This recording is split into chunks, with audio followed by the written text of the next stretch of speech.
Welcome to my channel. எல்லோரும் எப்படி இருக்கீங்க? எல்லோரும் நல்லா இருப்பீங்க நம்புகிறேன். நம்ம அப்கமிங் பாண்டியன் ஷோஸ் என்ன நடக்குன்னு பார்த்தீங்கன்னா நம்ம பாண்டியன் கோமதிகிட்ட பேசுகிற மாதிரி தெரியலை.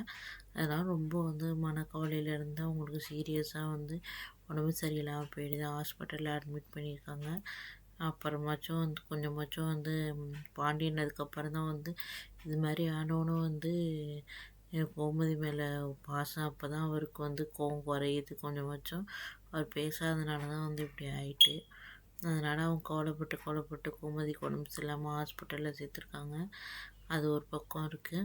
இன்னொரு பக்கம் பார்த்திங்கன்னா நம்ம அஞ்சலியும் நம்ம சரவணனும் ஒருவருக்கொருவர் பேசி மீட் பண்ணிக்கிறாங்க. பார்த்திங்கன்னா நம்ம சரவணன் சொல்கிறாரு, இது மாதிரி எனக்கு டிவோர்ஸ் ஆக போகுது அப்படின்னு சொல்லிட்டு எல்லாத்தையும் நடந்ததெல்லாம் அஞ்சலிகிட்ட சொல்லிட்டு ரொம்ப வருத்தப்படுறாரு.